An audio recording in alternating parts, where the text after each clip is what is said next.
What is school for? Feel free to call me slow, but I spent 16 years going to school, and I still don't know. When I finished, I didn't know how to do my own taxes, purchase a home, or apply for a loan. I didn't know a thing about investments, building credit, or getting a job. I graduated at the top of my class, and what did I have? This fancy diploma to sit at home with my mom.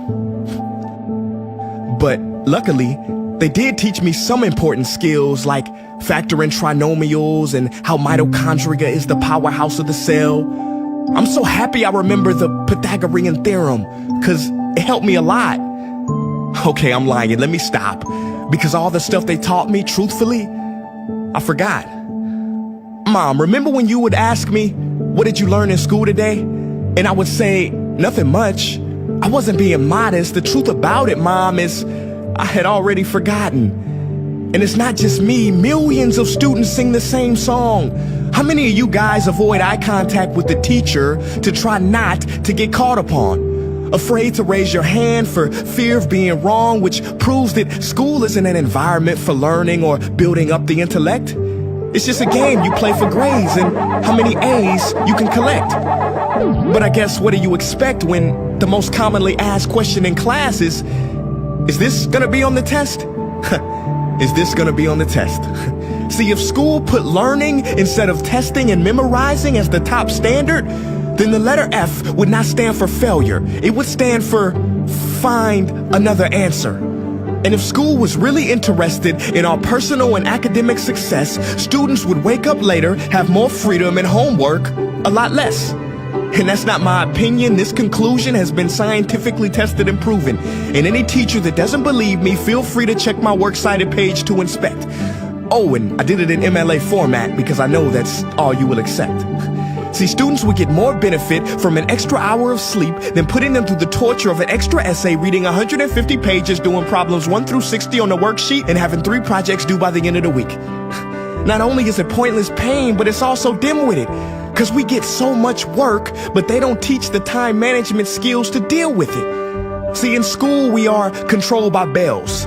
We have to learn in rooms with the feng shui of a prison cell. We have to ask permission to relieve bodily functions, but not before the teacher asks a million questions like, why didn't you go before class? I'm sorry, my bladder is kind of on its own schedule and it's not always timely.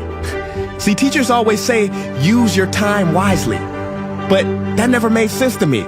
Because these 6 cruel hours of our lives we call school might literally be the worst use of time management ever in history. Think about it. The traditional teaching method is foolish. No, it's useless, multiplied by the square root of stupid.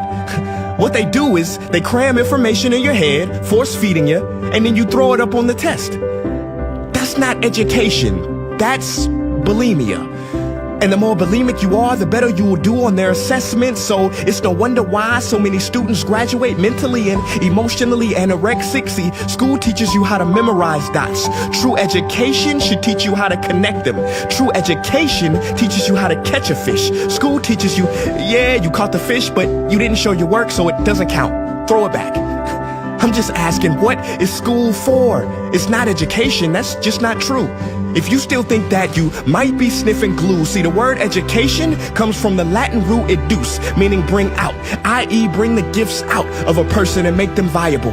But school doesn't bring out much. It just stuffs more facts inside of you. Now, some of that stuff is justifiable. We need reading, writing, and some arithmetic. That's fair. But are you telling me metamorphic and igneous rocks are more important than self-care?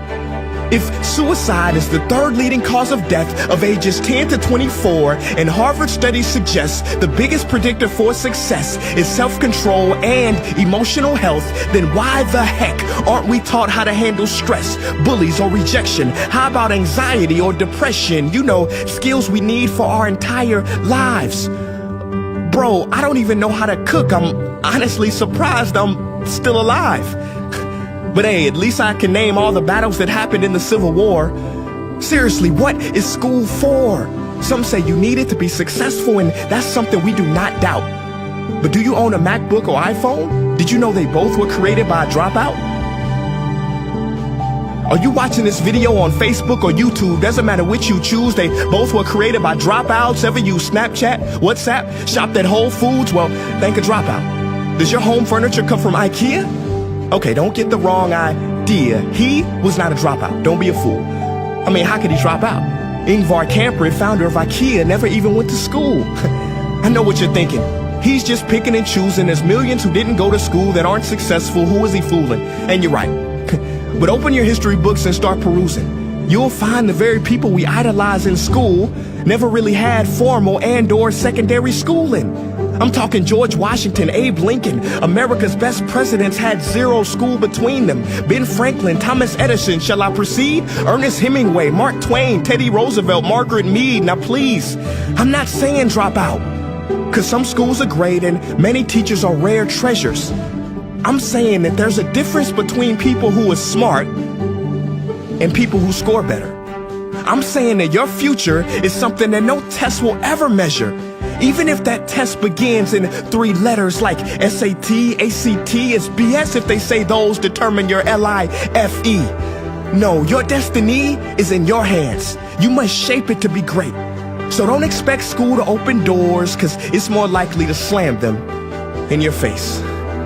Sometimes I wonder about all the dreams lost in school and how much potential goes to waste. If it wasn't for music and YouTube, then I would have been just another lost case. Everybody watching this, please, close your eyes.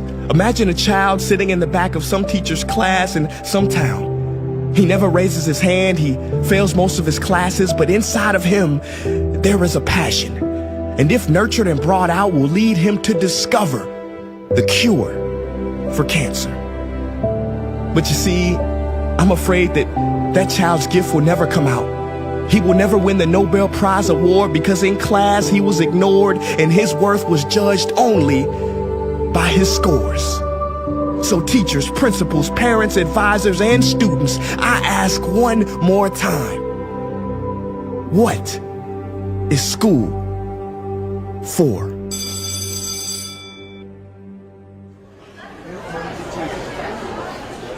Hey guys, what's up? My name is Prince EA, and I want to thank you for watching that video. And now, I just have one question left.